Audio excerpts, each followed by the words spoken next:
Queria agradecer a todos e todas. Queria agradecer também a todo o time da Neocert, aproveitar esse momento.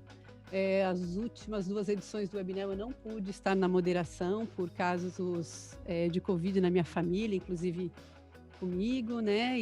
Mas graças a Deus deu tudo certo, minha família está sã e salva. E esse time, que é uma família da Neocert, me acolheu até aqui e hoje eu posso estar aqui fazendo essa moderação com todo prazer nesse lugar que eu gosto muito, que é o Neo Explica e o Webinel, né? E aqui, mais prazer ainda dividindo esse espaço com o Renato. Boa noite, Dani. Boa noite a todos. É um prazer também estar aqui com vocês. Tudo bom. Então, cheios de saúde e vontade de conversar, né? Eu queria dizer a vocês que a gente tem o Webinel toda última quarta-feira do mês, né? A gente tem 8 edições da série dentro do Neo Explica. E a próxima edição nossa vai ser no dia 28/7, né? E o tema é Embalagens do Futuro e Novas Tecnologias Aplicadas à Embalagem. Então, já fazendo um pouco o jabá do próximo, né? Que sempre é um assunto muito interessante, um atrás do outro. Então, não deixem de se inscrever, que eu acho que vai ser uma coisa muito bacana, né? E as inscrições do próximo Webinel já estão abertas lá no site, tá? E hoje a gente vai falar sobre gestão de compliance e venda de produtos certificados, né? É um tema que a gente aproximou por nossa conta e risco, mas vocês vão ver nesse bate-papo como as coisas são convergentes, né, Renato? E como a gente vai conseguir fazer um papo muito interessante para a nossa audiência. A gente teve muitos inscritos, né? A gente teve 73 inscritos nesse Webinel, que a gente considera um sucesso, né? Por um tema tão específico como compliance.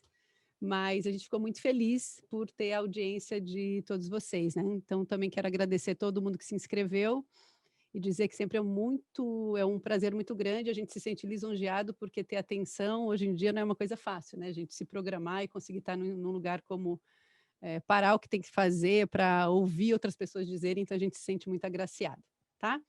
E aí a gente quer apresentar para vocês os nossos convidados, né? A gente, nas nossas redes sociais, a gente colocou o mini CV de cada um deles, mas eu quero lembrar, porque são pessoas que eu tenho profunda admiração, cada uma dessas pessoas que estão aqui, e eu tenho certeza que elas vão trazer o melhor do que elas sabem para estar compartilhando aqui com vocês, tá?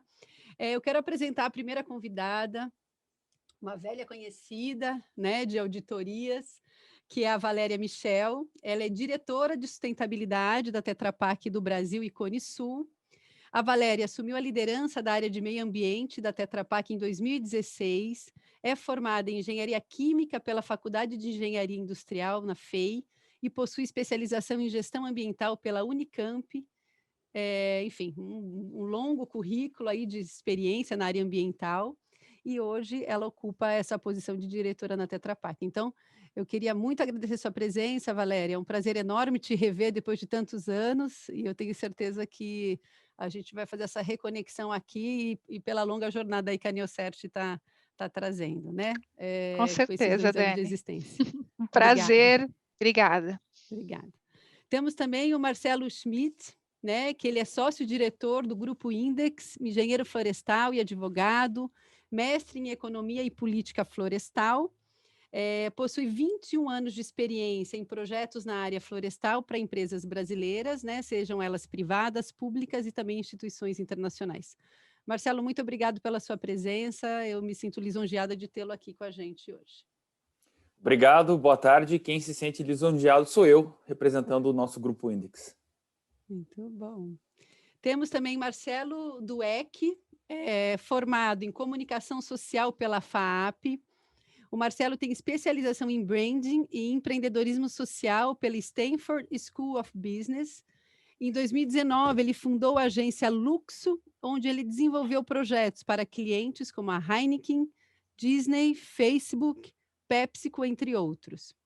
Em 2016, o Marcelo cofundou a Social Docs, momento que eu encontrei o Marcelo na minha jornada, produtor especializado em contar histórias de impacto social, e hoje traz em seu portfólio clientes como a ONU, Instituto Votorantim, Visa, Fundação Volkswagen, entre outros grandes clientes. Muito bem-vindo, Marcelo. Prazer ter você aqui com a gente. Eu que agradeço. Prazer enorme estar aqui com vocês, poder bater esse papo. Privilégio. Obrigado mesmo. Muito bom.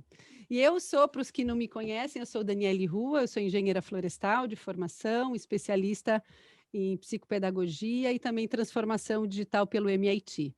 E hoje eu tenho a honra, né, de ser a diretora executiva da Neocert, essa empresa que eu tenho muito carinho e que foi fundada há 2 anos para, sem modéstia, para revolucionar a forma de fazer certificação e entrega de sustentabilidade no Brasil e, quem sabe, no mundo, né, Renato? Sem dúvida. É ousado.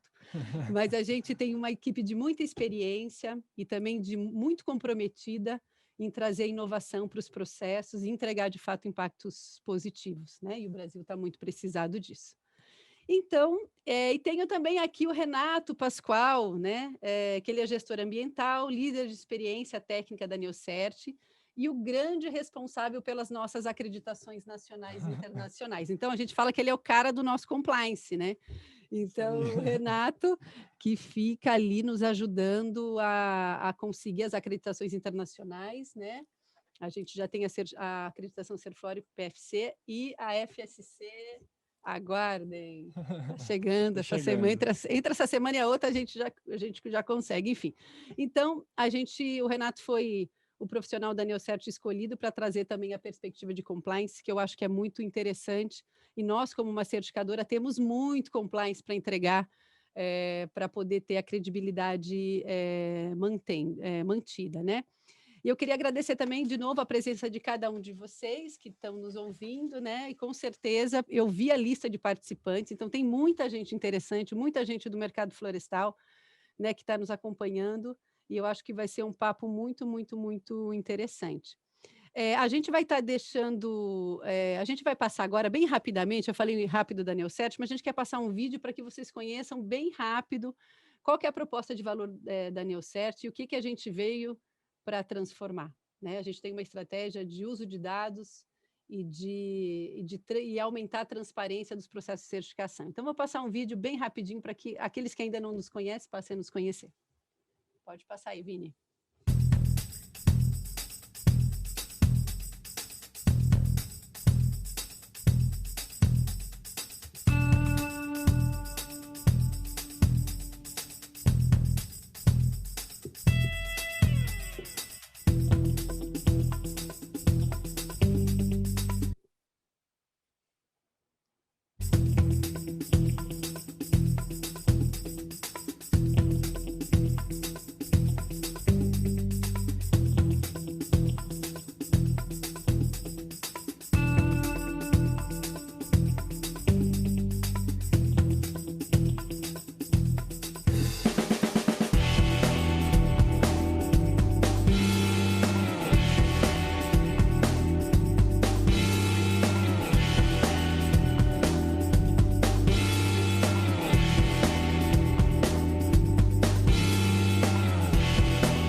Muito bom. Isso aí é um pouquinho de um vídeo que mostra um pouco da nossa estratégia de dados, né? E de reporte de sustentabilidade que a gente vai estar trazendo aí para o mercado. E aí, para a gente fechar a questão das novidades da Neocert, a gente tem uma área de educação corporativa que a gente tem vários cursos abertos, né? Então, o Squad de comunicação vai estar passando aí no chat para vocês toda a nossa programação, que é uma programação muito interessante de cursos, que vai trazer aquilo que são as maiores atualizações, né, Renato, normativas no campo tanto do FSC quanto do PFC Serflor, tá? Então, aí vocês vão ter informações atualizadas aí no site. E aí, para a gente agora ir para a nossa conversa, né, só para a gente organizar uns recados técnicos, a gente quer lembrar que a gente vai fazer o convite para os nossos participantes, né? Eles vão trazer a fala de cada um deles e vocês já podem, quem está nos ouvindo aí pode já pensando nas perguntas e colocando essas perguntas em tempo real no chat, que o nosso squad de comunicação vai estar organizando essas perguntas para que eu possa direcioná-las aos nossos participantes, tá bom? Então, vocês fiquem à vontade, conforme veio um insight, já coloca a pergunta no site, que fica por nossa conta direcioná-las a cada um dos nossos speakers, tá? Então, o melhor formato da visualização da tela é o Speaker View, né? A orientação de como colocar nesse formato está no próprio chat. E pedimos que os microfones fiquem desligados para que isso facilite a nossa interação, ok? Então, acho que dado esses recadinhos, a gente pode começar, tá? Então, eu quero começar essa conversa sobre gestão de compliance e quero convidar o Renato aqui para trazer essa parte mais conceitual do que é compliance, né? Eu acho que é um nome, parece um palavrão, então é importante a gente começar revelando esse conceito. Então, eu quero que o Renato traga para nós aqui a relação que percebemos entre, não só o que é compliance, mas qual que é a relação, Renato, do compliance, com a gestão de compliance com a venda de produtos certificados, né? A gente aproximou coisas que pareciam que não se misturavam, mas contar um pouquinho para a galera o conceito de compliance e que relação isso tem com a venda de produtos certificados. Bem-vindo. Legal, Dani, obrigado. O compliance ele é um fundamento, né, da governança corporativa, que significa, em inglês, conformidade, né? Então, esse conceito, ele traz a ideia de controlar uma organização com base em critérios éticos que a própria organização define para si. Então, por exemplo, políticas institucionais, códigos de conduta, legislações mais relevantes para a área de atuação, qualquer outro padrão de referência internacional ou nacional que uma organização defina como importante, tudo isso forma as bases dos critérios, né, que a organização escolhe adotar como seus padrões de atuação. Então, o compliance parte de pressupostos que são critérios que são pré-definidos. E ele visa criar uma estrutura, né, que garanta que todas as pessoas que trabalham nessa organização ou em nome dessa organização sigam esses limites éticos, né, esses limites de trabalho. Então, esse conceito ele traz princípios que são importantes para qualquer organização, como a questão da responsabilidade corporativa, né, que preza pelos impactos diretos, os impactos indiretos da sua atuação no mercado, e também dos seus produtos, né, os impactos dos seus produtos colocados ou serviços colocados no mercado. A questão da transparência, né, que é muito relevante, que garante que as partes interessadas recebam as informações que são necessárias para o seu entendimento da atuação da organização e de todos os seus impactos, né, que são relevantes. A questão da prestação de contas, que também é um princípio do compliance, que visa deixar bem claro as suas ações como organização e as suas decisões que podem impactar essas partes interessadas. Também a questão da avaliação de risco, que é um princípio que até as certificações têm muito forte, né, e que é um princípio do compliance, que visa identificar quais são os riscos potenciais, né, e quais são os riscos reais do contexto ali de operação da organização, né, e que podem impactar nos resultados dessa organização. Também a questão da criação de mecanismos anticorrupção, né? Normalmente, quando se fala de compliance, esse tema também está relacionado à criação de sistemas ou procedimentos que vão desmotivar qualquer pessoa que atue em nome da organização de praticar qualquer desvio, justamente pela existência de algum tipo de monitoramento que pode identificar isso, né? Então, esses são os principais pontos que a gente normalmente encontra no compliance. E com esse objetivo, é necessário que a gestão, né, dessa empresa, dessa organização, crie uma estrutura que envolva tanto políticas quanto procedimentos, definições claras de responsabilidades, monitoramentos, auditorias, sistemas de verificação, né, da atuação de todos os departamentos, mecanismos de comunicação, né, como, por exemplo, canais de reclamações, de recebimento de denúncias, esse tipo de sistema para que possa se receber as demandas, né, ou qualquer tipo de denúncia que exista, e também de relatórios, né, como se comunica isso às partes interessadas. E tudo isso, como eu falei no começo, focando a questão de reduzir riscos relacionados principalmente a questão da corrupção, a questão de fraudes, outros desvios, né, qualquer desvio que possa impactar negativamente essa organização. Então, quando a gente... Isso bem genericamente é o conceito do compliance, né, para a gente entrar numa área comum de entendimento. E quando a gente fala na sua relação com os produtos certificados, né, o que a gente quer dizer é que esses produtos, principalmente aqueles que têm alguma certificação socioambiental, né, eles entregam garantias que são interessantes para o compliance. Então, quando a gente pensa, por exemplo, na cadeia de suprimentos, a certificação olha para questões de rastreabilidade, olha para questões de condições de trabalho, né?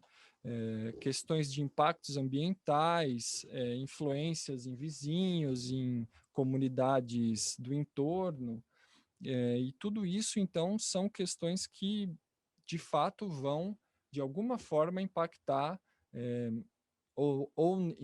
nas políticas organizacionais ou mesmo na sua reputação, na sua credibilidade. Então, esses temas, eles se tornam relevantes nesse contexto de conformidade, e o principal link, então, entre as duas coisas é justamente essa redução dos riscos relacionados a fornecedores. Então, quando uma empresa escolhe comprar de fornecedores certificados, ela reduz riscos, já que esses produtos, né, têm esse adicional de reduzir os possíveis riscos de envolvimento com situações inadequadas nessas diferentes áreas, dependendo de qual certificação a gente está falando, né? Você sabe que eu tenho estudado muito, né, compliance, até para desenvolver os nossos produtos de due diligence. E aí tem dois termos que eu achei bem interessantes, só para, acho que, fechar isso que você trouxe, que uma empresa, resumindo, né, uma empresa que olha para o compliance, ela está olhando as estruturas, está criando estruturas de integridade, né? Então, seja por mecanismos que são voluntários, como a certificação de terceira parte, ou seja, compulsório como lei, né? Então, estruturas de integridade e mecanismos de autorregulação.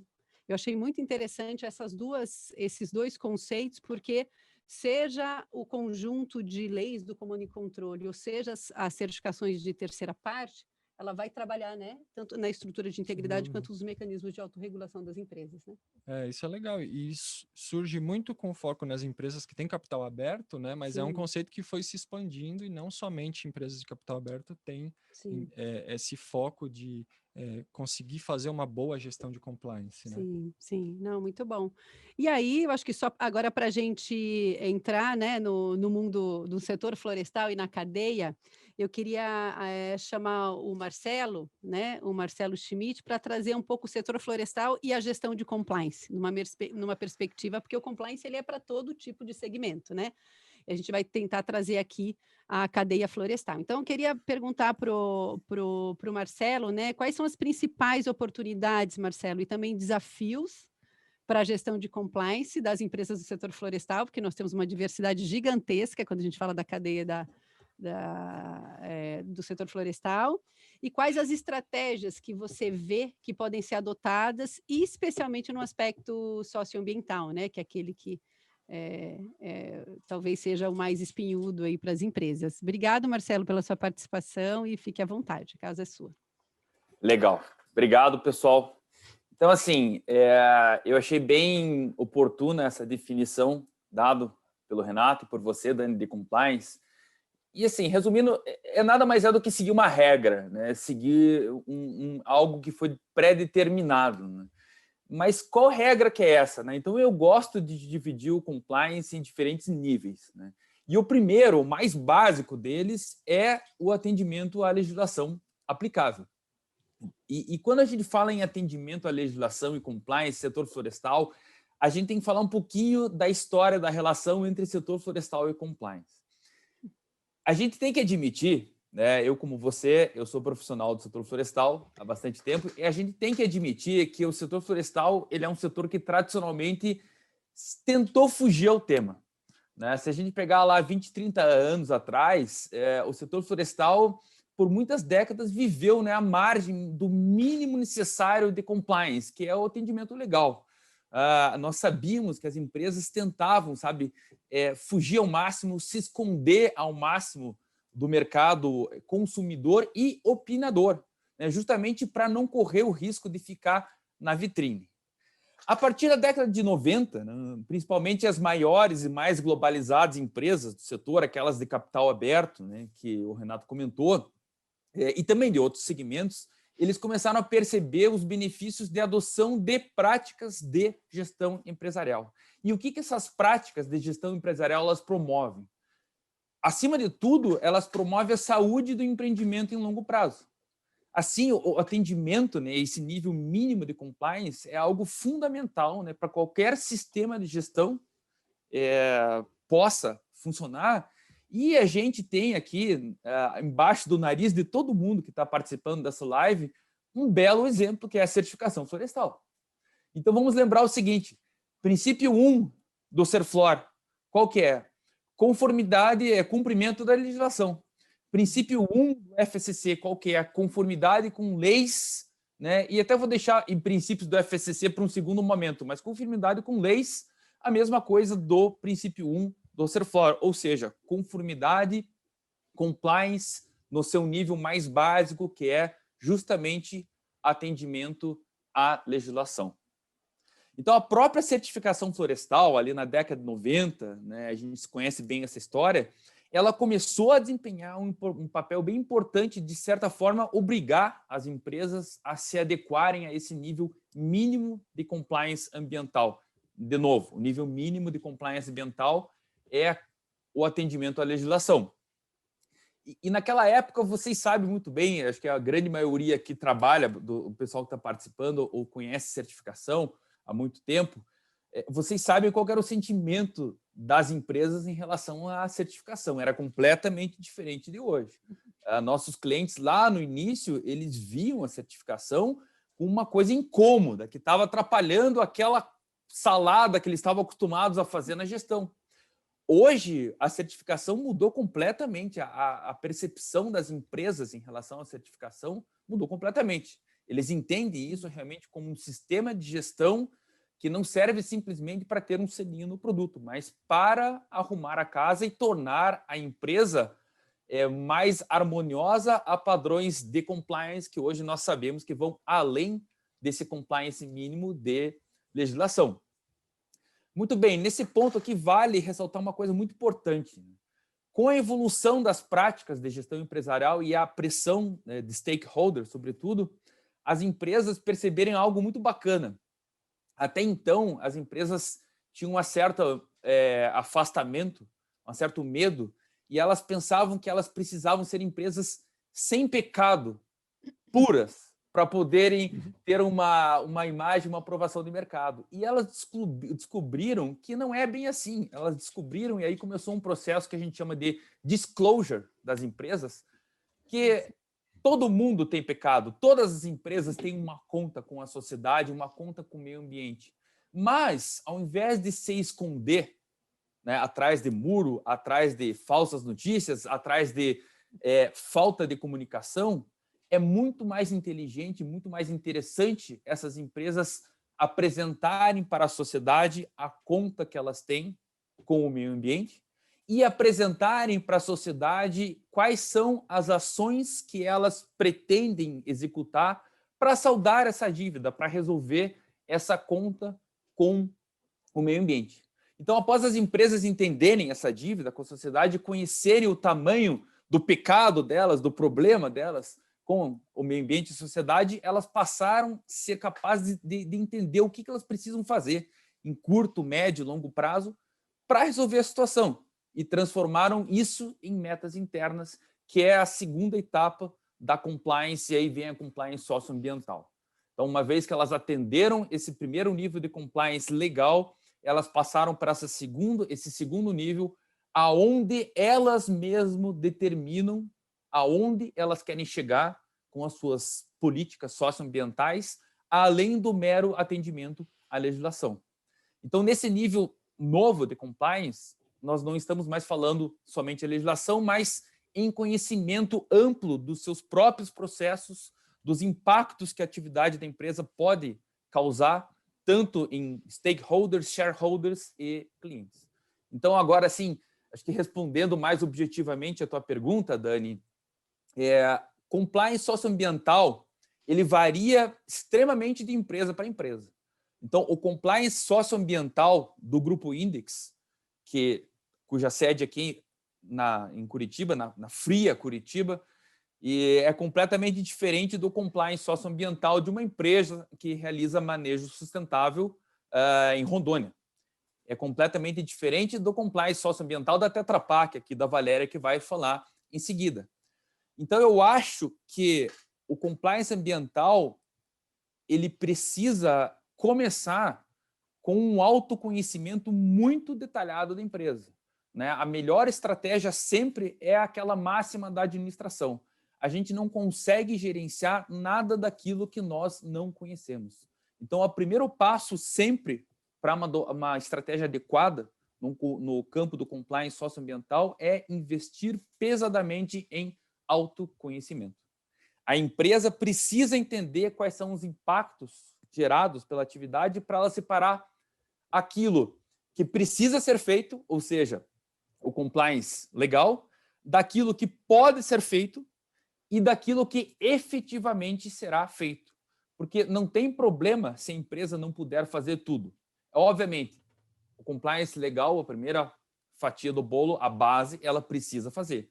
Agora, ela que vai definir até onde ela pode chegar, até onde ela precisa e deseja impactar a sociedade com suas ações socioambientais e criar as suas próprias regras. Obviamente, ela pode também recorrer a regras externas, como é o exemplo da certificação, né, além da legislação, mas é muito importante que ela tenha isso dentro da sua própria política. Então, as metas de compliance socioambiental devem ser criadas, elas devem ser cumpridas dentro de um processo aí contínuo, né, de melhoria e busca contínua, e, finalmente, elas devem ser divulgadas. Por quê? Porque essa parte é a parte realmente que reverte, né, e faz com que esse investimento ele tenha retorno em médio e longo prazo. Nós estamos aqui falando, em última análise, de um trade-off muito interessante, que é o sucesso das empresas no curto prazo pelo sucesso das empresas em longo prazo. Eu acho que é isso que o compliance socioambiental diz respeito. Legal, Marcelo. Eu acho que você enfatiza um ponto que nesses meus estudos apareceu muito, como eu já disse, que são esses mecanismos de autorregulação, né? Então, esse autoconhecimento, né, como se uma empresa tivesse consciência, e tem, né, uma organização, essa consciência, essa cultura, você ter mecanismos de autorregulação. Às vezes, muitas vezes, pode ser assessorado por avaliações de terceira parte, de segunda parte, mas isso é o secundário, né? Eu acho que um programa de compliance maduro é um programa que tem muito um olhar de autorregulação, né? Não só de esconder coisas embaixo do tapete. E aí, muitas avaliações de risco, né, do compliance, ele vai indicar, muitas vezes, o tamanho do seu programa de compliance, né, dependendo da escala, como a própria certificação nos ensinou, né, a escala e complexidade da sua operação. Então, isso também vai rebater no tamanho do programa de compliance. Então, concordo muito com isso.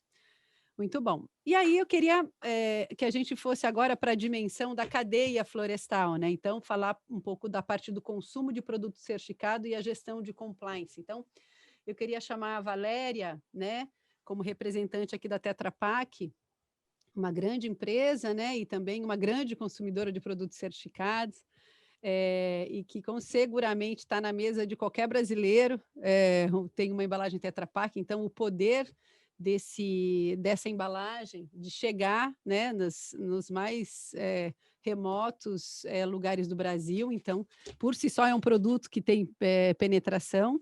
Então, eu queria dividir essa conversa com a Valéria em duas partes, né? Então, perguntando para você, Valéria, a gente sabe, né, conheço a Tetra Pak, sei das políticas que a Tetra Pak tem de compra, né, que demandam produto certificado, papel cartão certificado, a certificação Bom Sucro para plástico, né? A gente sabe que o contexto e o posicionamento da Tetra Pak de forma tão responsável com relação ao consumo de produto certificado, né? Aí a pergunta é, por que razão a Tetra Pak prefere esses produtos certificados, né? Onde que está colado isso na estratégia da própria Tetra Pak? Em que medida essa política dialoga com a gestão do compliance da própria empresa, né? Porque isso da empresa e também dos seus fornecedores, né? Porque é um efeito, o compliance é um efeito em cadeia, né? Não é só um efeito para uma organização só, porque uma organização ela é cercada de fornecedores e consumidores. Então, essa é a primeira parte da pergunta. E a segunda é bem nessa perspectiva do produto Tetra Pak ser essa ferramenta poderosa de comunicação com o consumidor final, né? Então, como eu disse, grande parte do brasileiro tem uma Tetra Pak, uma embalagem Tetra Pak na sua mesa. Então, como empresa, se a empresa usa, né, a comunicação como ferramenta de transparência, diferenciação e educação para o consumidor, né, para fazer essa engrenagem do controle social acontecer, né? Obrigado mais uma vez, Valéria, e fique à vontade, a casa é sua. Imagina, Dani, um prazer. Eu vou responder essas perguntas todas com uma apresentaçãozinha que eu trouxe aqui para vocês, que eu acho que ela ajuda a ilustrar um pouquinho dessa nossa trajetória. Conseguem ver? Já? Sim. Sim. Está em modo apresentação ou ainda não? Para a gente está aparecendo aqui. Assim. Então, tá bom. Então, vamos lá. Então, como a Dani falou, né, a Tetra Pak é produtora de embalagens cartonadas, do tipo longa-vida, então todo mundo tem uma caixinha de leite, de suco em casa, mas, além disso, nós também produzimos os equipamentos, né, onde é colocado o produto dentro da embalagem e damos todo um suporte técnico, né, nessa cadeia toda, em termos de serviço, para justamente conectar esses elos. Isso sempre com o compromisso de proteger os alimentos, proteger as pessoas e proteger o futuro. Isso tudo porque o que nós buscamos é tornar o ciclo de produção e consumo de alimentos cada vez mais sustentável. E para isso a gente precisa olhar para a cadeia como um todo. Então, sustentabilidade é um dos pilares estratégicos da Tetra Pak. Já desde que acho que a gente veio aqui para o Brasil muitos anos atrás, e agora com a estratégia, no ano passado, quando a gente lançou a nossa estratégia para 2030, ficou bem mais presente, bem marcado que esse é o futuro e ainda mais a gente tem que focar em sustentabilidade. E como que funciona isso na prática, né? Começa quando você desenha, vou falar especificamente das embalagens, quando você desenha uma nova embalagem para ir para o mercado. Ela já tem que nascer com ecodesign, olhando para qual que vai ser a vida dela, como que matérias-primas que eu vou utilizar. A nossa embalagem ela já é predominantemente de papel, 75%, 5% é o alumínio, que é justamente a barreira, é o longa-vida, né, que proporciona a longa-vida ao alimento, e 20% de polietileno. E nossas embalagens, hoje não vai ser o foco aqui da minha apresentação, mas elas são totalmente recicláveis.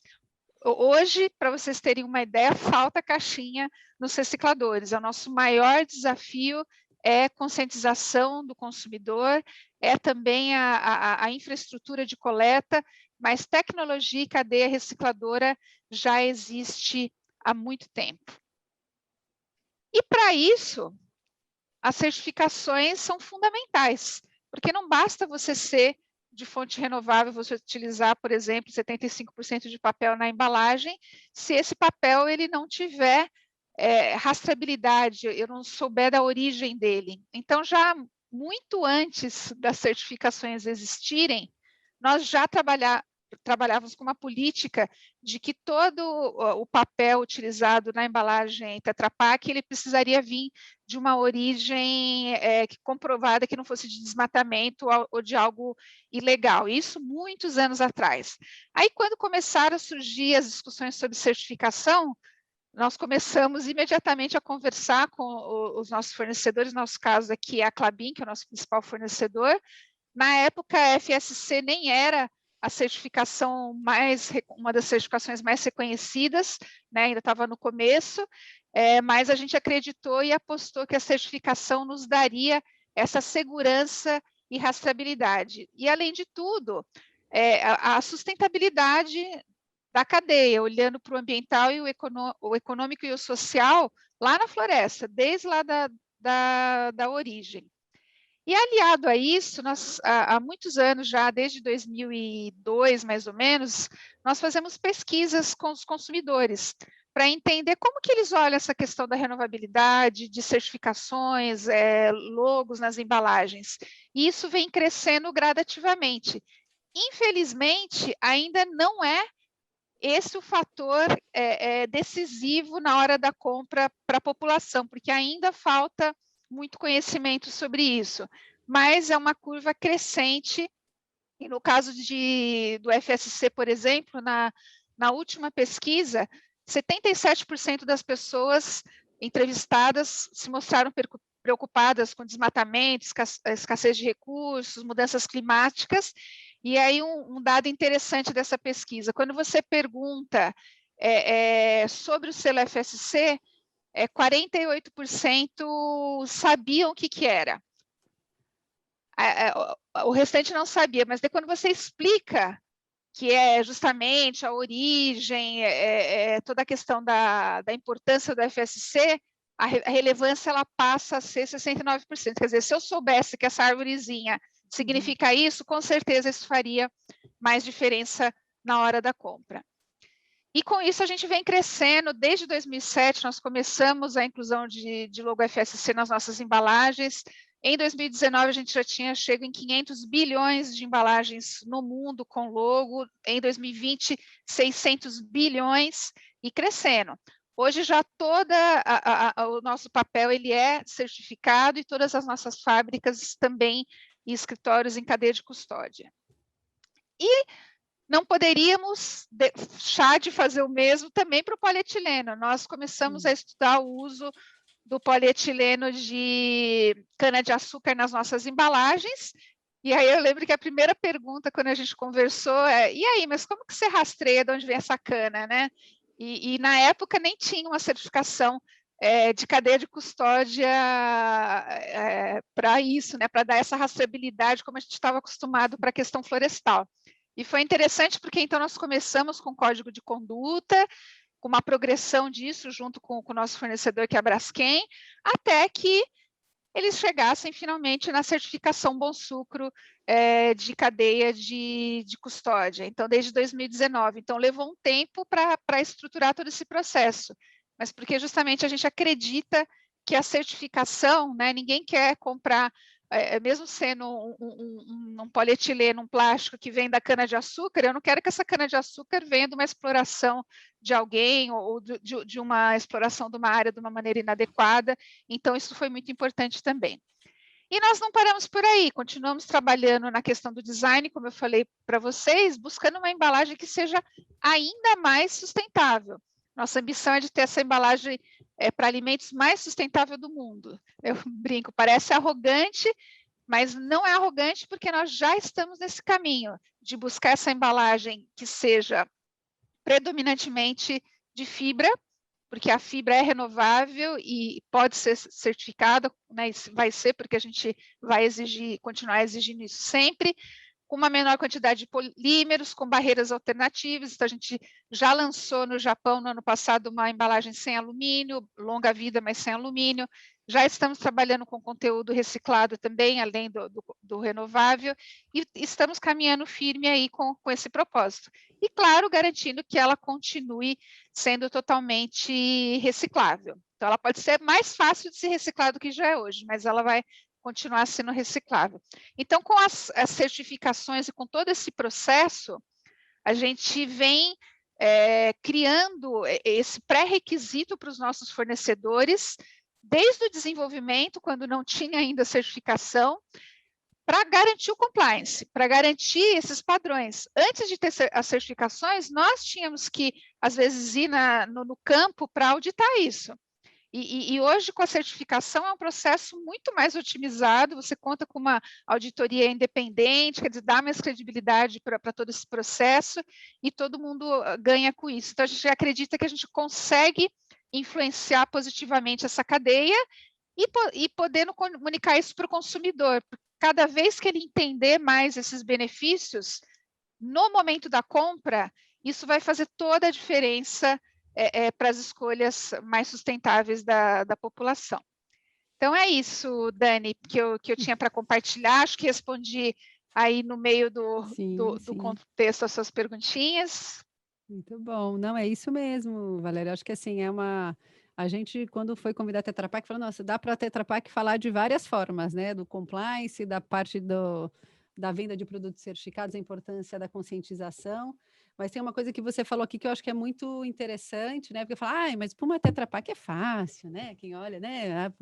Mas eu acho que assim como vocês, né? Na questão do bom sucro, começa com código de ética, depois vai aprimorando o passo e vai dando tempo. O que importa é construir esse sistema de integridade, seja numa empresa pequena ou numa grande empresa, né? Então, eu gosto muito também de desmistificar que não é só o grande que consegue fazer, né? Todo mundo começa pelo começo, né? Às vezes Dani, o começo demandar, do grande... né? Acho que demandar, assim como nós demandamos dos nossos fornecedores, os consumidores têm o poder de demandar das empresas. Então, um puxa o outro, né? Total. O compliance, numa medida maior, ele é um instrumento de controle social, né? Então, que é uma mistura das políticas públicas com as políticas privadas. Então, a gente está falando isso. Então, para funcionar a engrenagem é controle social, é a demanda do consumidor mesmo, né? Para as empresas poderem se posicionar. Muito bom, Valéria, obrigada pela sua contribuição. E aí, eu quero falar agora chamar o Marcelo, o outro Marcelo, a gente está recheado de Marcelo aqui, para a gente falar um pouco agora sobre como dar transparência às ações das empresas e engajar os consumidores, né? Acho que o papo que a gente quer ter com o Marcelo aqui é sobre o poder das histórias, né, Marcelo? E a comunicação autêntica para dar transparência a essas condutas que estão por trás, né? Então, para você contar uma boa história, você tem que ter uma boa história para contar, né? Então, a gente sempre fala isso. Então, aproveitando que você trabalha algum tempo aí, né, Marcelo, com a comunicação para causas, impacto social, eu queria que se você pudesse nos passar algumas dicas, né, com relação às melhores práticas de como comunicar esse tipo de projeto e produto. Não é fácil, eu estou aí no mercado de certificação há 17 anos, já acompanhei como auditora, trabalhei por muito tempo, acompanhei muitas empresas e percebi, ela fazia muito bem o processo na hora de comunicar, né? Quer dizer, muitas vezes o cliente não reconhece, muitas vezes né, você não consegue usar isso como argumento, você não sabe contar a história, e você tem aquele trabalhão para fazer a certificação, por exemplo, e você não sabe contar a história. Então, eu sempre fui muito entusiasta, inclusive quando eu encontrei o Marcelo lá em 2018, eu fui fazer um curso de contação de história, de impacto, foi aí que eu conheci, porque eu acho que isso falta. Então, eu gostaria que você trouxesse um pouco a sua visão e dar algumas dicas, porque tem um monte de empresa certificada aqui participando. Dá uma luz aqui para nós, Marcelo. Obrigado, seja bem-vindo. Legal, obrigado. Obrigado mais uma vez pelo convite. Eu acho que eu vou, na onda da Valéria, vou compartilhar também uns slides aqui para ajudar a orientar a fala. E só um segundo, vamos ver se vai.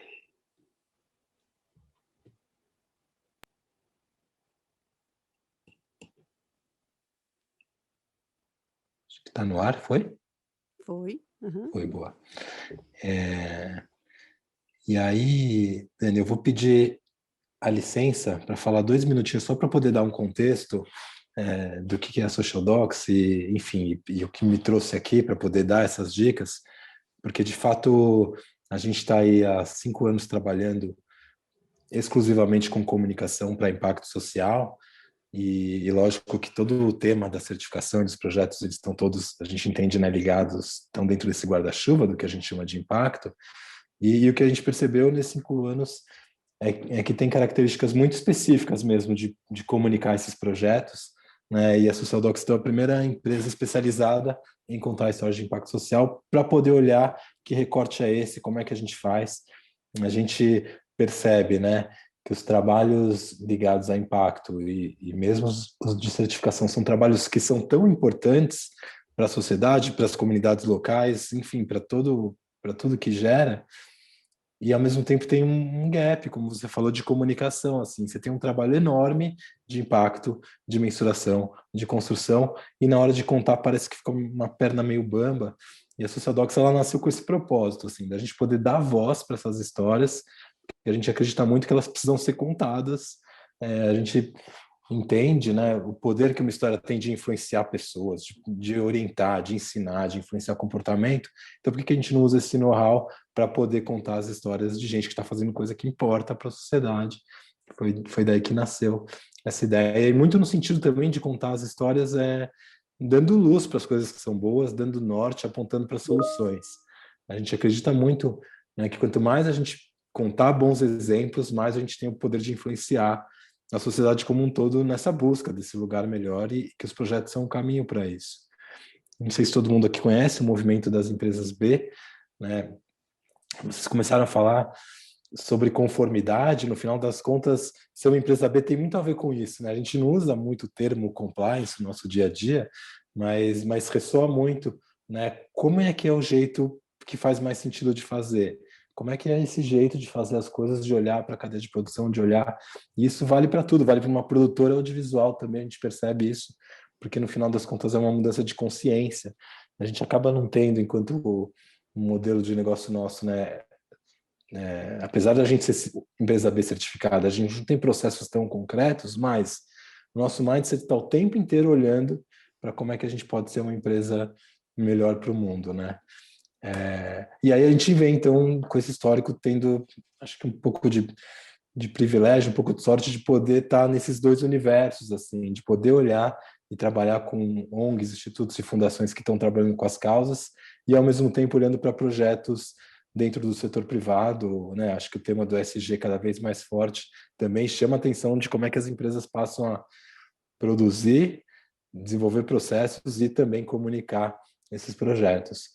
Então, bom, o que eu queria dividir aqui hoje, Dani, com vocês, um pouco de algumas dicas que eu separei aqui que tem a ver com essa história, assim, com essa história dos nossos projetos, das histórias que a gente contou e do que a gente tem percebido no mercado, que são movimentos importantes e que muitas vezes a gente não se dá conta, a gente não para pensar sobre esse tema quando a gente fala de comunicação.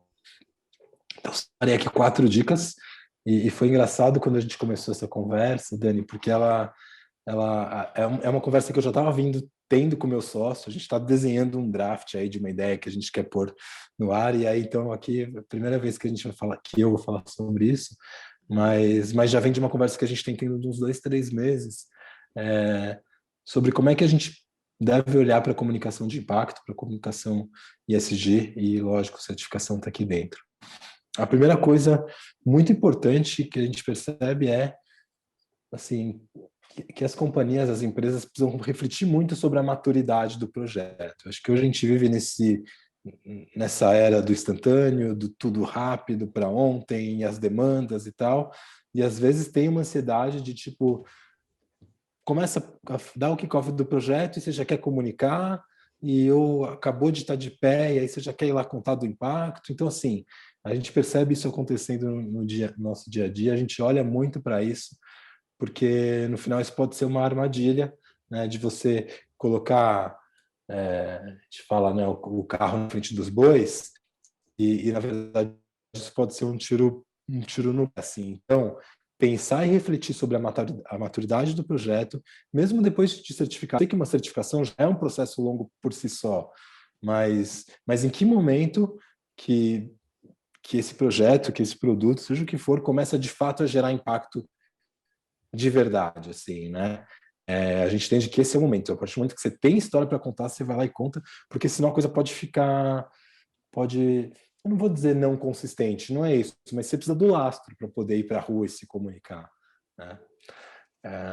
A segunda coisa, nossa, isso como é importante, e a gente percebe no dia a dia, é trabalhar com a verdade e a verdade do projeto. Assim, a gente tem um processo, vamos contar uma história, vamos fazer um filme para determinado produto, para determinado projeto, e a gente mais ou menos sabe que história é essa, né? O cliente já vem com uma ideia muito pronta, assim. E a gente tem um processo que ele é muito, muito importante para tudo que a gente faz, que é um processo de pesquisa, que é conversar com gente, assim. A gente conversa com o cliente, muitas vezes com o corpo executivo da empresa, e principalmente com quem está lá na ponta, quem está parte do processo, quem está recebendo impacto, assim. A gente precisa conversar com bastante gente para encontrar onde é que está a verdade naquelas falas, a verdade dessas pessoas, porque tem um risco enorme, enorme, e no começo a gente passou por isso, a gente aprendeu, e é por isso também que eu estou aqui vindo dividir. Não, mas o executivo X, não sei de onde, precisa estar no vídeo, porque não sei o quê, da empresa, papapá. Putz, é complicado, porque aí a fala não tá, a fala é montada, alguém que pediu para decorar e que não sei o quê. E aí você percebe, assim, a gente quando assiste, a gente não entende muito bem, a gente não tem assim, uma sensibilidade super apurada para isso, mas sabe quando você vê e fala, putz, alguma coisa aqui não está colando? É porque não tem verdade, né? Então, buscar a verdade, e seja onde essa verdade estiver, não estou dizendo que a gente precisa sempre ir lá na ponta, eu vou falar disso daqui a pouco. Podemos ter verdade dentro da companhia, dentro do executivo, mas quem é essa pessoa que vai falar, que fala com o coração? Porque o nosso processo é muito de buscar a fala do coração, é muito de deixar as pessoas à vontade para falar, e aí a verdade ela transparece, assim como a fala montada também transparece. A gente precisa cuidar disso. O terceiro tópico tem a ver com conectar os projetos com histórias que estão lá na ponta. A gente acredita muito, muito. Os projetos, sejam de certificação, sejam de impacto social, eles estão invariavelmente impactando gente que está lá na ponta, melhorando a vida das pessoas, transformando alguma comunidade. Então, é lá que a gente precisa beber dessa fonte. É lá que a gente vai mostrar qual o real resultado. Estou dizendo que não precisa ter número, que não precisa ter falado de uma coisa mais concreta, mas assim, como é que a gente faz para entremear as informações que muitas vezes são institucionais, mas com emoção, com coisa que é de verdade, que as pessoas queiram assistir, né? Acho que a gente tem muito essa busca de... As pessoas se interessam por história de gente como a gente. Então a gente vai buscar esses elementos que são universais e eles estão invariavelmente lá na ponta. E por último, e que se eu tivesse que colocar aqui numa ordem talvez de processual, essa é uma das primeiras coisas, que é para que você vai contar essa história, né? Em função do que ela existe. Ela é um reporte? Ela é para vender um tipo de serviço? Ela é para gerar algum tipo de engajamento, seja interno com colaboradores, seja para você pedir para que mais pessoas compartilhem, para poder dar awareness para o projeto, para a sua causa? Putz, tudo isso importa na hora de contar uma história, na hora de construir uma história. Essa é uma decisão que determina, inclusive, quem você vai entrevistar, sobre o que você vai falar, como é que você vai contar a história. Então, a gente sempre provoca muito nossos clientes a pensar qual é o objetivo, o que você quer com aquela história, e é isso que vai determinar, inclusive, o curso da nossa história. Então, são 4 dicas que eu tinha para dividir aqui com vocês, e queria terminar trazendo um exemplo de um filme que a gente passou por todo esse processo, e para que vocês possam assistir como é que isso fica na prática, assim. E aí eu vou descompartilhar e compartilhar de novo minha tela, porque ela está no... Passar do PowerPoint aqui pro YouTube.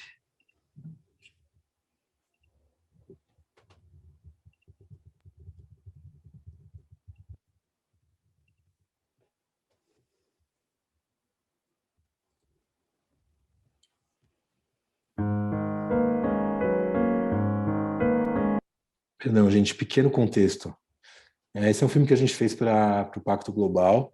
Um projeto começou pré-pandemia, veio a pandemia e a coisa bagunçou um pouco, mas a gente estava fazendo alguns episódios sobre esse projeto chamado Futuro que a gente quer. E aí são histórias de projetos sociais E aí esse é um deles que a gente fez sobre o ODS da água, o ODS 6, e eu divido aqui com vocês.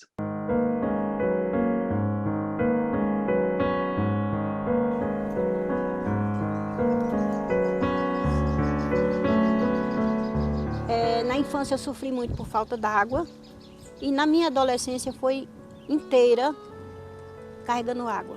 E foi quase a mesma luta com meus filhos.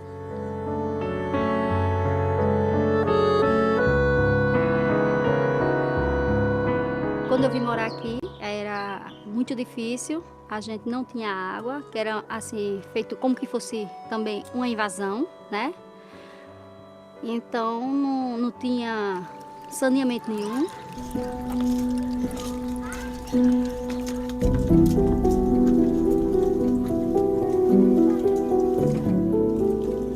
Se acordava de 5 horas da manhã para pegar água no chafariz, nas cacimbas, para encher tanque das pessoas, tonel. A situação era tão difícil, jarra, tão difícil, filtro, que não tinha comida. Então, quando você enchia um tanque de 24 latas d'água, estava garantido a comida. Meus 3 filhos, com entre 4 e 6 anos, tiveram hepatite, devido à água de barreiro que eu dei para eles, porque não tinha de outro canto.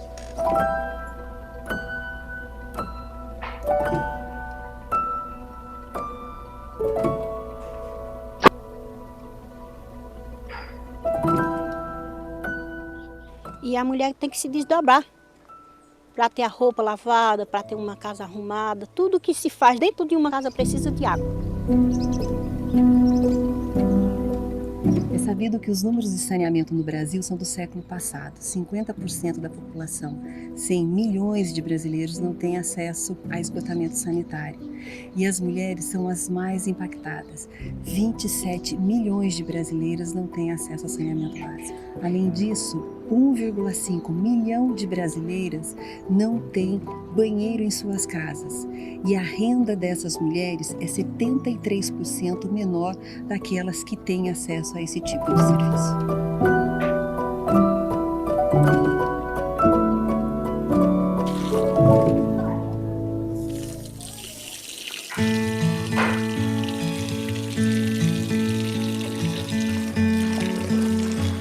Graças a Deus a gente tem água. E um diazinho que falta, a gente já fica aperreado. Imagina anterior. Hoje em dia eu me considero uma pessoa rica, porque, veja, a gente tem uma descarga no banheiro. E antigamente a gente não tinha.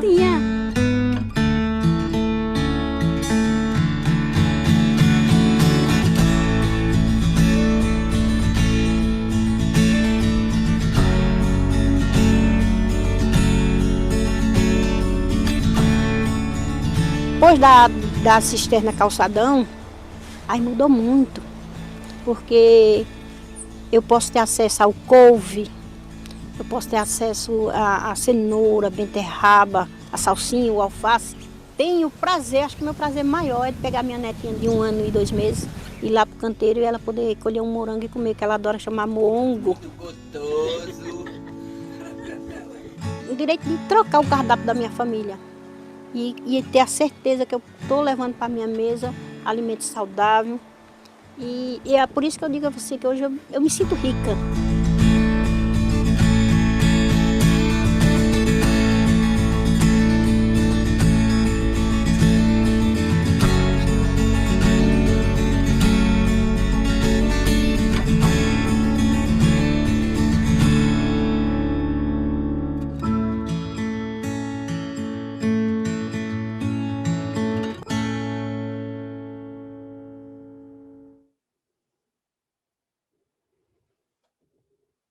Aí, gente, muito obrigado. Muito bom, muito legal. Parabéns, Marcelo. Muito legal, acho que poder contar essa história e mais legal ainda, uma política pública e uma empresa poder produzir ou contribuir para a produção de uma história como essa, né? Acho que é um pouco disso que é o futuro sustentável que a gente espera. Parabéns mesmo, muito, muito bacana. Bem, agora eu acho que a gente vai para o chat, né? a gente vai para eu tenho várias perguntas aqui, então a gente vai estar direcionando essas perguntas, tá? Eu vou começar aqui para a gente ser bem assertivo, vou pedir para os nossos participantes, para a gente poder ser bem assertivo aí nas respostas, né? Para a gente terminar a tempo aí, que a gente tem um compromisso de terminar esse papo muito interessante às 7 horas, tá? Então, a primeira pergunta ela vai para o Marcelo Schmidt, né? Que é como o pequeno produtor pode demonstrar compliance? Pois bem, é interessante essa pergunta. Deixa eu lembrar quem fez a pergunta que o compliance ele existe em determinados níveis, como eu falei, né? Você cria a sua própria régua, mas existe um nível básico que ele afeta a todas as empresas, sejam elas de capital aberto, de capital fechado, de grande escala ou de micro escala. E como que essas empresas podem demonstrar esse compliance seguindo todas as prerrogativas legais que são aplicáveis à atividade. Querem ir além? Existem alternativas. Na nossa área específica, existe a certificação em grupo, que é justamente uma solução que veio para permitir às pequenas empresas, pequenos produtores, comprovarem, né, um atendimento a um padrão de compliance que vai além da lei, com um custo reduzido que não vai impactar severamente a sua atividade.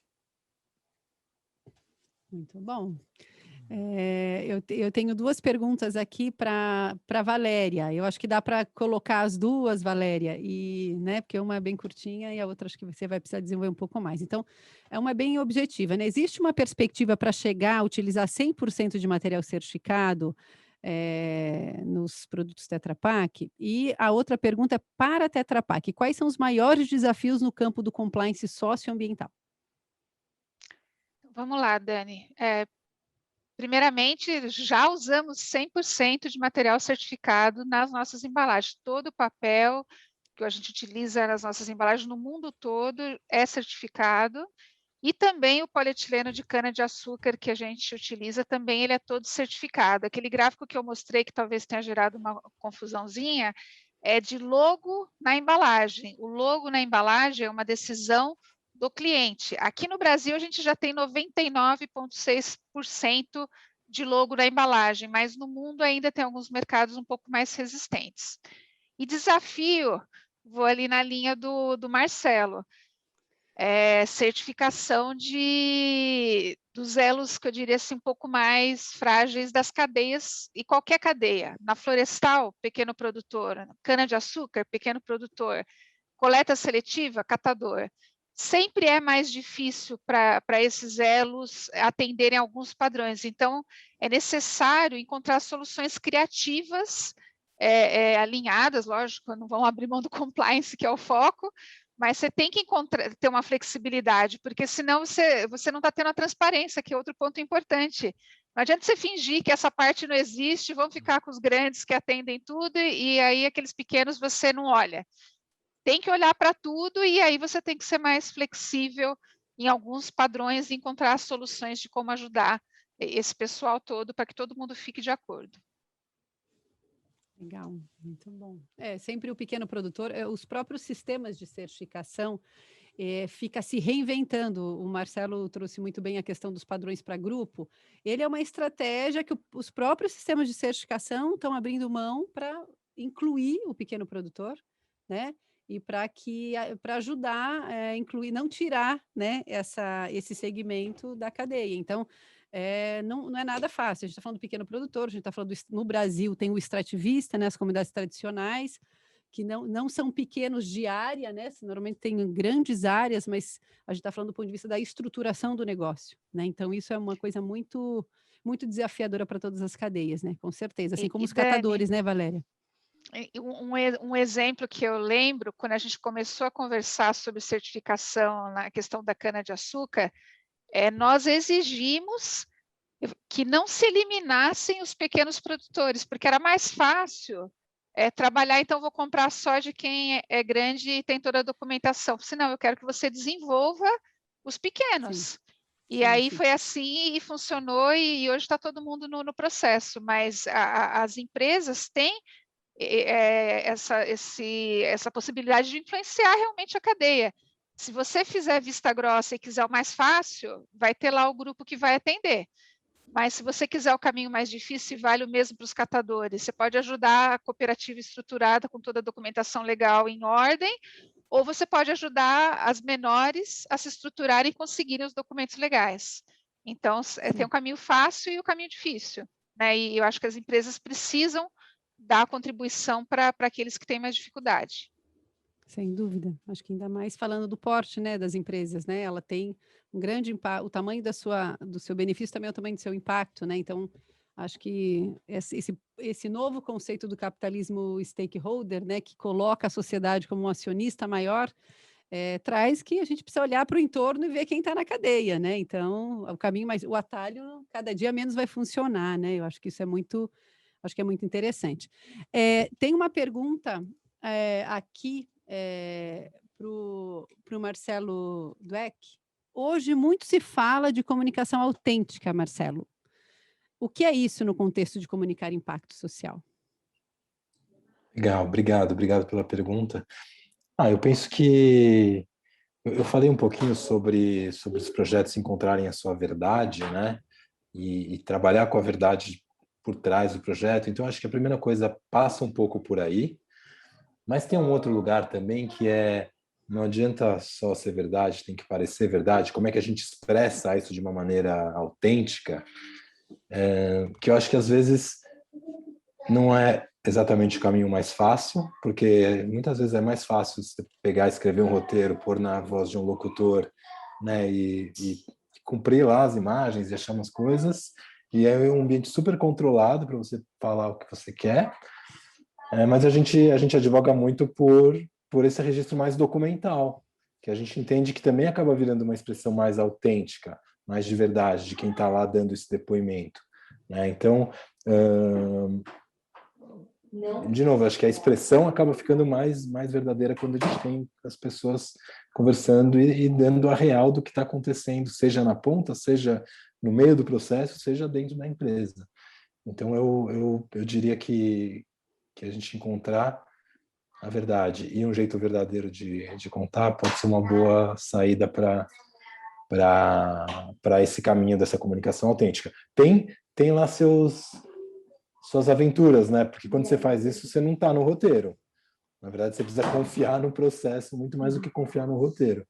Então, o que, quando é de verdade, acaba sendo muito bom, porque as falas vêm melhor do que aquelas que a gente imaginou num pré-roteiro, numa pauta. Costuma ser melhor, na verdade. Sim.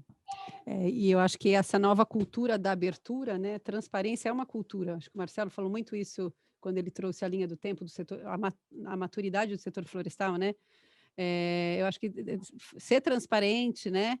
É uma cultura, é uma nova cultura. Então, eu acho que tudo muito roteirizado, muito só um porta-voz, né? Todo mundo pode falar. Eu acho que isso é da cultura empresarial, de uma maneira geral. E eu acho que a gestão de risco é o quanto eu me abro, né? E o quanto de paulada eu levo quando eu me abro. Então, isso sempre vai estar.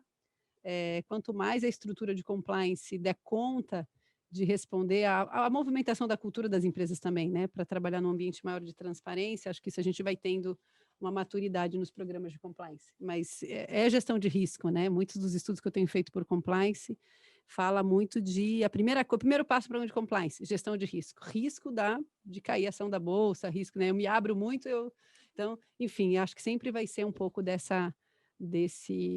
segurança que a empresa tem também de se abrir, né? E de que as partes interessadas de poder interferir nesse processo. Tem mais uma pergunta aqui para o Marcelo Schmidt, né? Que fala o seguinte: o que não pode, de tantas coisas que precisa ter um programa de compliance, né? De tantas milhões de coisas, o que não pode, Marcelo, faltar num programa de compliance de empresa florestal? O que não pode faltar?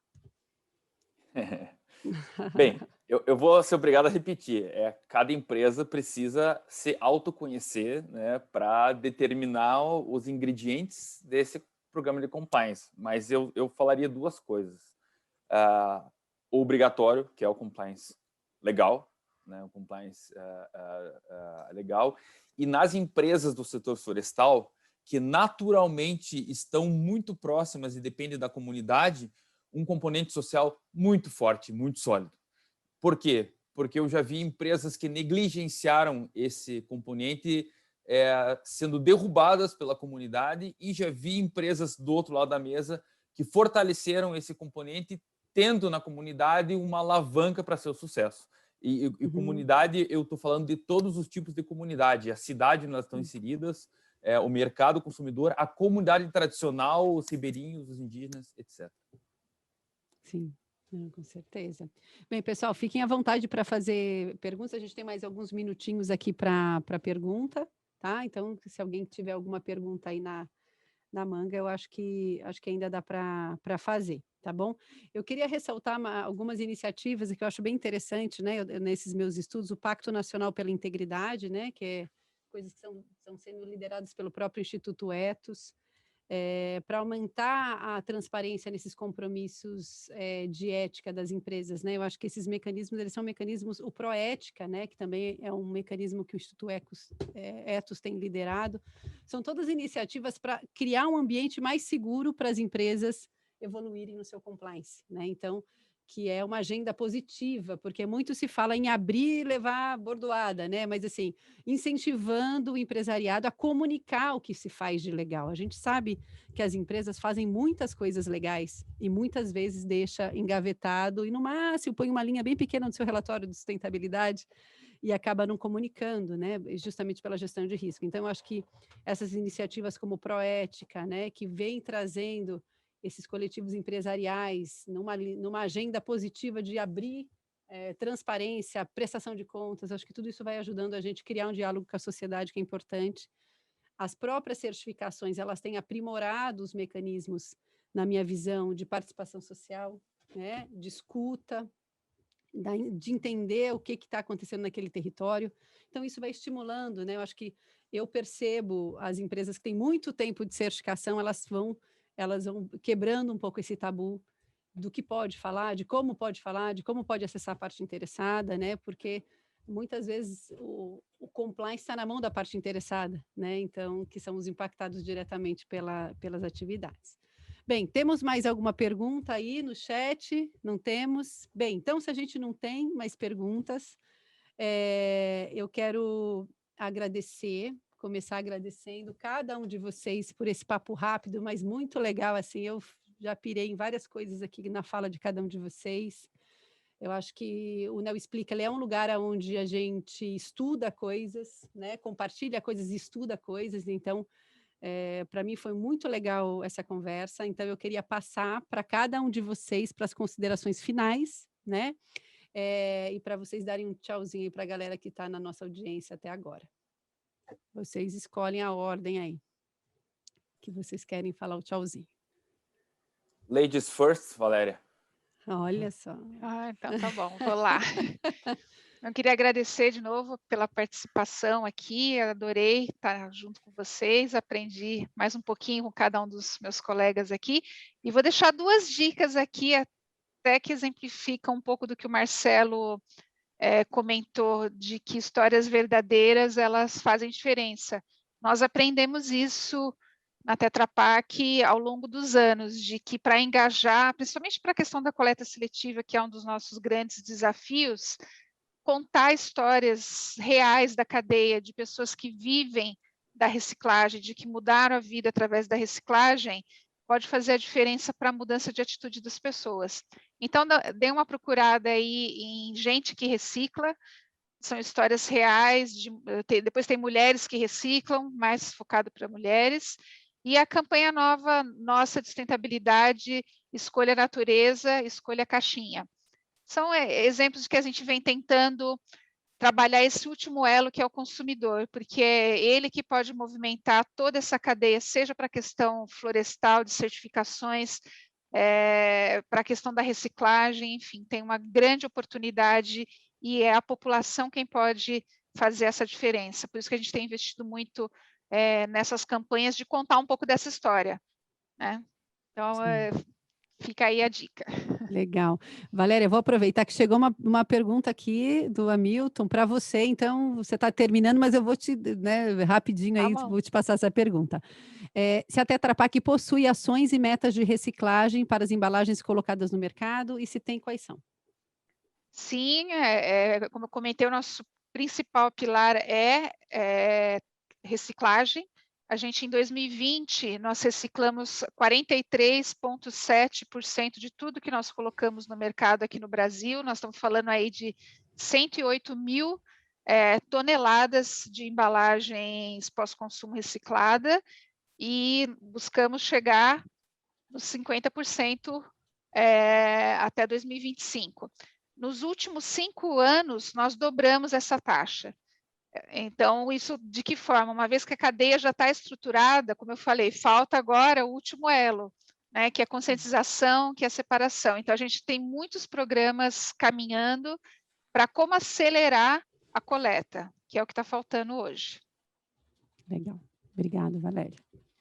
Posso puxar o gancho, Schmidt, que ela falou de contar a história e principalmente do papel do consumidor, que eu estou 100% de acordo, assim, que eu acho que é o grande shift, ele há de acontecer, mas ele precisa acontecer pelo elo final, que é quando os consumidores começarem a de fato exigir cada vez mais, eu acho que isso vai virar um ponto sem volta, assim. Ao mesmo tempo, eu também entendo que as empresas têm um papel fundamental nesse processo enquanto propulsoras desse movimento, assim. Então, essa história do quanto que abre, como é que comunica, quanto é que se investe seu esforço de comunicação para falar também disso, né? Eu sei que é uma decisão dura e difícil, mas, assim, quanto mais o setor privado conseguir ser propulsor desse movimento, eu acho que isso acaba alimentando um processo com os consumidores. E aí, para fazer isso, independentemente do tipo de certificação, eu estou falando aqui num lugar de empresa B, que passou também por uma certificação que não é ambiental, é claro que esses processos eles não são simples, são muitas vezes burocráticos e longos, mas acho que tem um processo que acontece antes de qualquer entrada que a gente dá em certificação, que é uma mudança de mindset mesmo, uma mudança da cabeça. E essa é a mudança que precisa ser acelerada, precisa ser feita com atenção e que não volta mais atrás. Quando a gente percebeu, depois que a gente ganhou... Aliás, engraçado porque aconteceu depois mesmo, que a gente ganhou o selinho, que virou uma responsabilidade, eu falei, opa, e agora o que eu faço com isso? Nossa cabeça começou a mudar para muita coisa, e para tudo a gente começou a olhar sobre a nossa responsabilidade de ter certificação e como é que a gente faz em cada um dos nossos processos olhar. E aí, quando a cabeça muda, você começa a procurar em tudo, assim. Então, eu acho que essas coisas acontecem e se retroalimentam o tempo inteiro. O empresário, no mundo corporativo, idem, o executivo, com a certificação, sendo propulsor para buscar o grande ponto de virada, que é o do consumo mesmo. Legal. E agradecer demais mesmo a oportunidade de aprender um monte com vocês, foi muito bacana. Obrigado, Marcelo, um prazer todo nosso. Marcelo? Bem, eu vou usar o gancho, acho que mais do meu xará aqui, da Valéria, sobre comunicação, importância da comunicação, para tentar amarrar com o que eu falei. Existe uma máxima muito bacana do Stephen Covey, que é um autor que eu gosto muito. Ele escreveu um livro há quase 30 anos atrás, que é um best-seller, que é Os 7 Hábitos das Pessoas e das Organizações Altamente Eficazes. E ele fala sobre a comunicação. Ela tem que ser genuína, ela tem que vir de um entendimento real da dor da pessoa que está do outro lado da mesa. E aí eu volto à questão do diagnóstico, né? A gente precisa se comunicar melhor, as empresas precisam se comunicar, mas elas precisam entender exatamente quem está do outro lado e quais são as dores do outro lado. O Stephen Covey fala uma coisa muito interessante, não sei se vocês já viram isso. Quantas horas na sua vida você se preparou para ler? Quantas horas na sua vida você se preparou para falar? E quantas horas na sua vida você se preparou para escutar? A gente não se prepara para escutar e entender os outros. Então, novamente, eu acho que realmente a compliance ela depende de um diagnóstico, um entendimento de onde você está, aonde você está inserido, qual é a dor dos teus stakeholders, para aí você passar um processo de formatação, né, de um programa próprio de compliance que vai ser coroado aí com, o Marcelo falou muito bem, uma comunicação eficiente e genuína. Muito obrigado, Dani, pessoal da Neocert, pela oportunidade. Muito obrigado, meus colegas palestrantes, a Valéria e o Marcelo. Foi muito prazeroso estar aqui essa tarde com todos vocês. Muito bom. Quer dar um tchauzinho, Renato? Quero agradecer, aprendi bastante também, mas acho que foi muito válido, muito interessante. A gente da Neocert procura também trazer esse lado das certificações, né? Como foi falado aqui, não como uma carga, né? Não como algo pesado, mas todos os benefícios que são intangíveis e que muitas vezes passam mais desapercebidos, né? Então acho que foi bem válido essa discussão, trouxe um pouco mais esse nosso entendimento e como a gente pode buscar esse intangível numa entrega real dos produtos certificados, né? Então, achei que foi muito interessante. Muito obrigado aí também pelo convite. Muito bom. E só para fechar, né? Acho que essas palavras finais, a gente tem um recadinho depois, mas eu acho que sem ética, sem comunicação autêntica e também sem o compromisso com a vida, não há sucesso sustentável. Né? A gente fala muito, mas assim, não dá para sustentar um sucesso.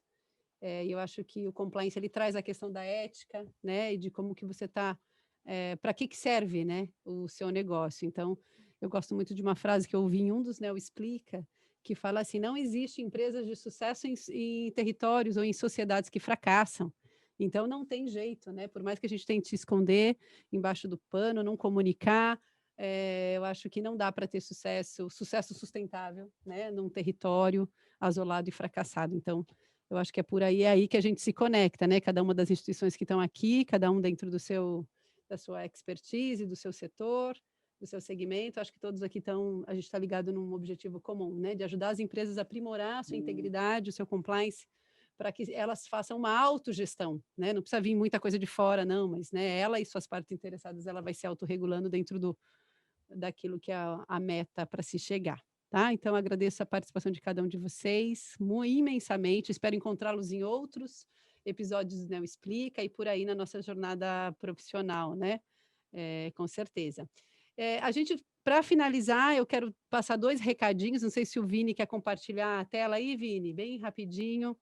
A gente tem todo o Webnel, ele produz um Neobook, né? Então, a gente produziu um Neobook sobre gestão de compliance e venda de produtos certificados. Então, todos que estão inscritos e participaram vão receber esse Neobook, que é um material que a gente tem feito e tem ficado muito interessante, né?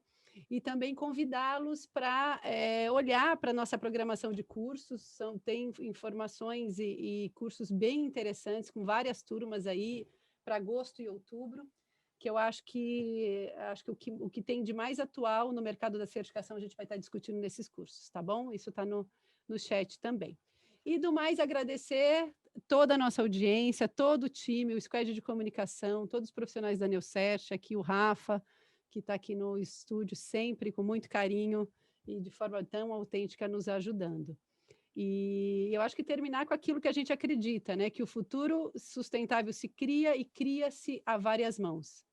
Então, eu quero que vocês todos contem com a Neocert, ajude a gente a pautar esse canal que é tão interessante, né? Que é o Neo Explica, agora com essa roupagem de Webnel, mas o que a gente quer, além de fazer certificação, além de fazer educação corporativa, a gente quer também trazer o debate qualificado, com pessoas e profissionais qualificados, para que a gente aumentar a nossa consciência, né, como organização e contribuir de uma forma mais efetiva para o impacto que o Brasil tanto precisa. Então, uma boa noite a todos e até o próximo rolê, no próximo Webnel.